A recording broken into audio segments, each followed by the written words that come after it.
باللہ من الشیطان الرجیم بسم اللہ الرحمن الرحیم۔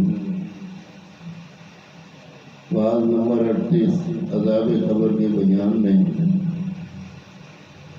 قبر کا سوال و جواب، قبر کے سوال و جواب اور عذاب و ثواب کے متعلق تو احادیث پاک میں تصریح ہے جو مفصل پیش کی جائے گی، بلکہ قرآن مجید میں بھی اس کا ثبوت ہے کہ حضور اکرم صلی اللہ تعالی علیہ وسلم نے فرمایا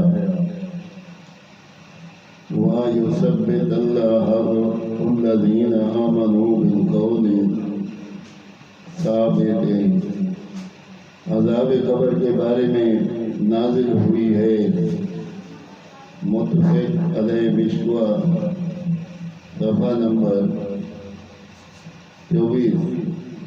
اب حدیث پاک میں سے اس کا ثبوت سنیے۔ حضرت انس رضی اللہ تعالی عنہ راوی ہیں کہ حضور اکرم صلی اللہ تعالی علیہ وسلم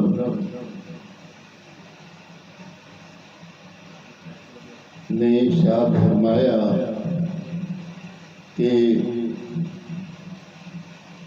بے شک بندے کو جب قبر میں رکھا جاتا ہے اور اس کے ساتھی اس سے پہلے آتے ہیں تو وہ میت ان کے جوتوں کی آواز سنتا ہے اور اس کے پاس دو فرشتے آتے ہیں تو اس کو بٹھا کر پوچھتے ہیں کہ تو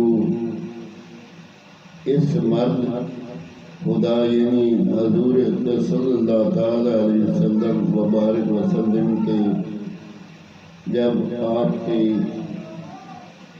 آپ اس کی قبر میں تشریف فرماتے ہیں بارے میں کیا کہتا ہے؟ بس اگر وہ مومن ہوگا تو کہتا ہے کہ میں گواہی دیتا ہوں کہ آپ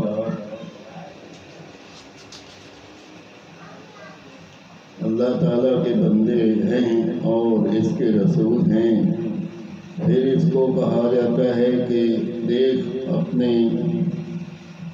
ٹھکانے دوزخ کو، اگر تو ایمان نہ لاتا تحقیق اللہ تعالیٰ نے اس کے بدلے جنت کا ٹھکانہ نہ بدل دیا ہے، بس وہ دونوں ٹھکانوں کو دیکھے گا۔ اگر منافق اور کافر ہوا، اگر منافق ہوگا تو کہا جائے گا تو اس مرد خدا کے بارے میں کیا کہتا تھا؟ بس جواب دیتا تھا کہ میں نہیں جانتا، میں وہ کہتا تھا جو لوگ مسلمان کہتے تھے۔ بس اس کو کہا جائے گا کہ تو نے نہ جانا اور نہ پڑھا۔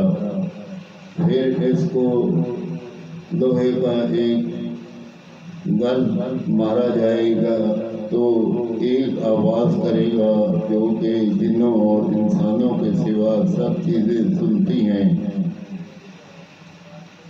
آمین ثم آمین۔